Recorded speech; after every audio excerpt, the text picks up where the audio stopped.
Nous sommes toujours ensemble pour la deuxième partie de l'Africa Newsroom et ils sont toujours avec nous sur ce plateau. Adam Azeizi, consultant bancaire, et Abdelkarim Yacoub Koundougoumi, chef de la division Afrique centrale, et Mohamed Amiri, consultant en communication.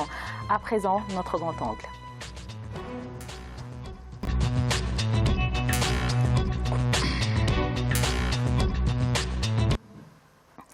Hausse des transactions via la téléphonie mobile en Afrique centrale. En 2018, elles ont été évaluées à 8 296 milliards de francs CFA, une progression soutenue notamment par l'accessibilité du téléphone portable, même dans les zones rurales. Les précisions de Ange Bijounomignon. Les transactions monétaires via la téléphonie mobile ont fortement augmenté en Afrique centrale au cours de l'année 2018. Évaluées à 8 296 milliards de francs CFA, ces transactions monétaires ont occupé près de 90% du mobile money effectué dans la sous-région. Une augmentation qui intervient dans un contexte de démocratisation et d'accessibilité du téléphone portable, même dans les zones rurales. On observe dans la zone que les opérateurs habituels ont des coûts de transaction relativement élevés. Les opérateurs de téléphonie mobile rentrent comme de nouveaux acteurs sur ce segment. Et leurs tarifs sont souvent relativement agressifs. C'est-à-dire que les coûts de transaction sont moindres. Les pays d'Afrique centrale restent toutefois confrontés à une très grande disparité dans la consommation de ces services de transaction. En Guinée équatoriale, l'activité de la seule banque autorisée BGFI Bank est très récente pour être prise en compte. Il y a d'abord la qualité des opérateurs. Leur capacité à l'innovation peut expliquer ces disparités. Il y a aussi des aspects qui tiennent plus au niveau des pays concernés. Parce que pour pouvoir faire des transactions, il faut avoir des revenus. En fonction du niveau de vie de ces pays-là, les opérateurs économiques vont offrir un certain nombre de prestations. Selon la Banque centrale des États de l'Afrique centrale, le nombre d'utilisateurs actifs de services de monnaie électronique se chiffre aujourd'hui à 6,7 millions de personnes. En 2017, les transactions par monnaie électronique ont connu une progression de 208% d'après l'institution sous-régionale. Monsieur Mohamed Amiri, pouvez-vous nous rappeler ce qu'est le mobile money? Pardonnez-moi? Le mobile money, qu'est-ce que c'est? C'est par l'utiliser, je parle sous le contrôle naturellement de notre camarade qui est là et qui est spécialisé sur la question, mais c'est l'utilisation du mobile pour faire du bancaire. Mais ce qu'il faut retenir surtout, c'est à quel point est-ce que le système bancaire en Afrique est quasiment inexistant et le fait de passer par ce biais-là. Alors oui, peut-être que ça favorise aussi l'échange d'argent, la microéconomie, etc. Mais est-ce que c'est vraiment une solution? Est-ce que ça n'incarne pas quelque chose de plus inquiétant que de rassurant finalement? Alors, quel est l'intérêt pour un pays de voir les transactions monétaires via la téléphonie mobile se développer? On est dans un contexte particulier, c'est celui de la CEMAC. Donc si on fait déjà un zoom sur la CEMAC, donc aujourd'hui c'est une région où la bancarisation est très faible. C'est assez aléatoire en fonction des pays. On est en moyenne en moins de 20%, avec le Gabon qui est le bon élève, où aujourd'hui on a un peu plus d'un tiers des Gabonais qui sont bancarisés, et d'autres pays qui sont moins bien servis. On pense au Tchad, et même au Cameroun, qui est un des grands pays de la région CEMAC. Donc aujourd'hui, le mobile money, c'est un outil qui permet l'inclusion financière de populations aujourd'hui qui étaient à l'écart du système bancaire et pour les faire revenir dans le système financier. Est-ce une bonne nouvelle cette hausse? Mais à l'écart par rapport à quoi? Par rapport au système inexistant ou par rapport à on les met volontairement à l'écart? Parce qu'en Afrique, si je ne m'abuse, il n'y a pas de bancarisation. Aujourd'hui, accessibilité, mais déjà culturellement, c'est-à-dire qu'aujourd'hui, dans les usages, parce que c'est les usages qu'ils utilisent, les Africains disposent presque tous aujourd'hui d'un téléphone portable. Mais 80% en moyenne n'ont pas de carte bancaire ou de compte bancaire. Et les échanges financiers se font de manière informelle, c'est-à-dire soit par espèce, soit selon d'autres modes de troc ou autres. Donc aujourd'hui, mettre à disposition de toute cette population un outil simple qui est un téléphone mobile avec une carte pour réaliser des transactions. Principalement aujourd'hui, les principales transactions qui sont utilisées, c'est plutôt les transferts d'argent, notamment qui passaient avant par des opérateurs tiers, MoneyGram, Western, et aujourd'hui elles sont réalisées par P2P, c'est-à-dire de personne directe à une autre personne directe via mobile. Passe sur ce canal, qui est un canal moins cher, plus économique, et qui est partout. Donc aujourd'hui, ramener toutes ces populations dans le système financier, c'est une excellente nouvelle parce que ça permet pour l'État, pour le gouvernement, de pouvoir mieux taxer ces opérations et suivre et faire entrer de l'argent dans l'économie formelle.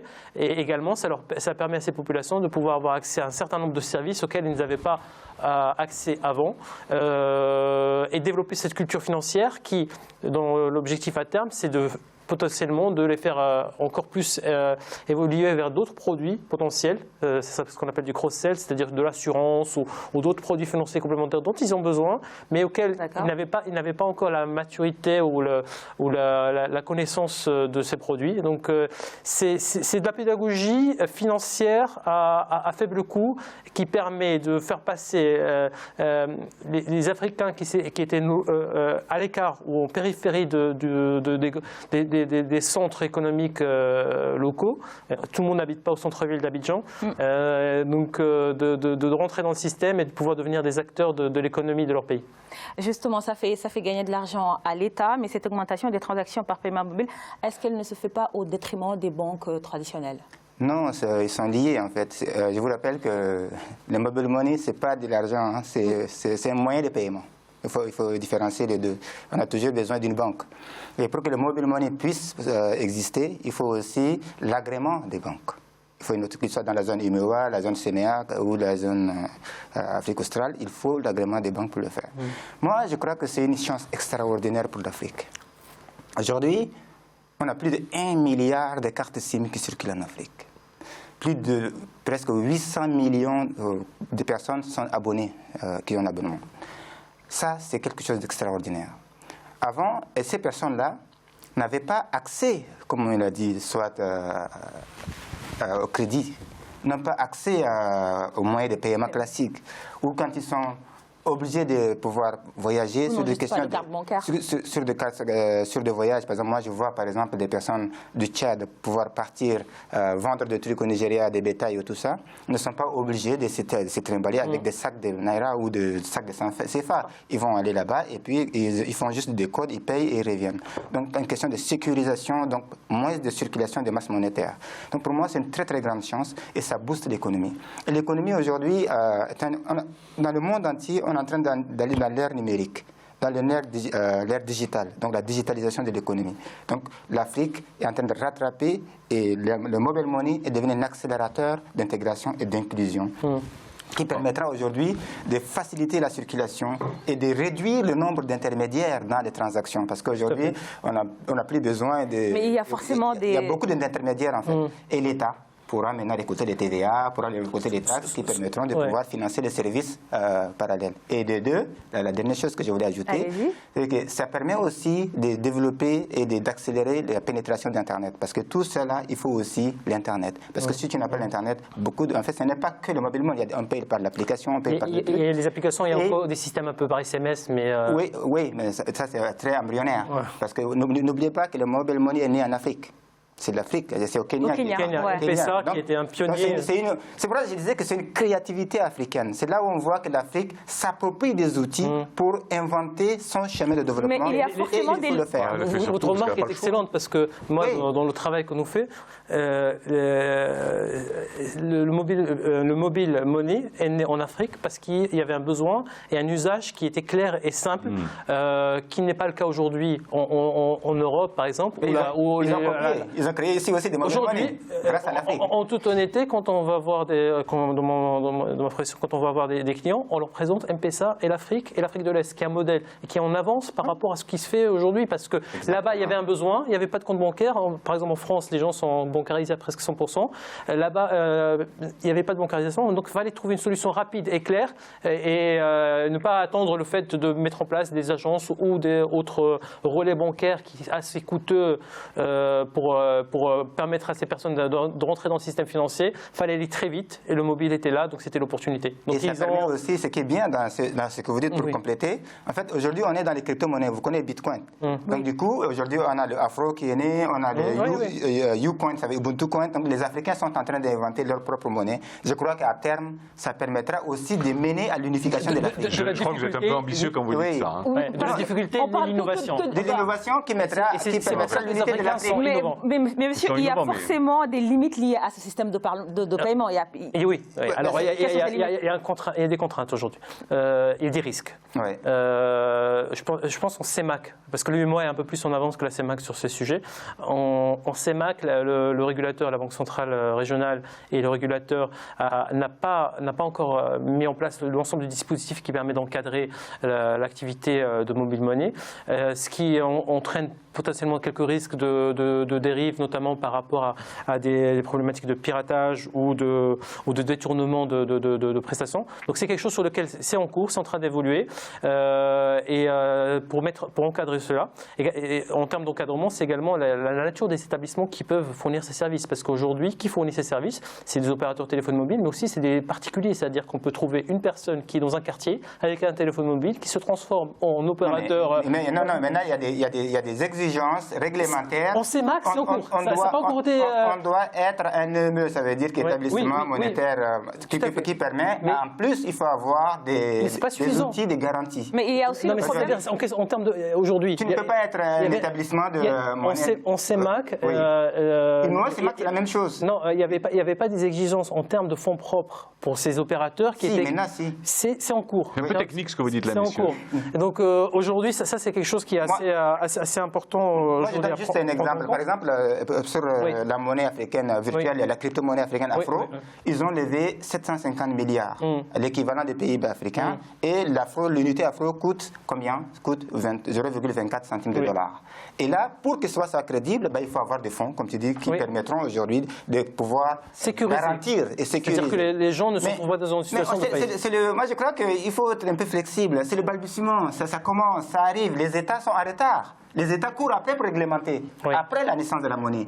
Donc, ce qui fait que les États sont largement en retard et sur le numérique, et sur le digital, et sur le crypto-monnaie. Pour protéger le consommateur, il est nécessaire que ces réglementations soient mises en place parce que vous, utilisateurs, vous n'avez pas envie de vous retrouver dans une situation où vous envoyez un fonds, l'établissement fait faillite et votre fonds disparaît.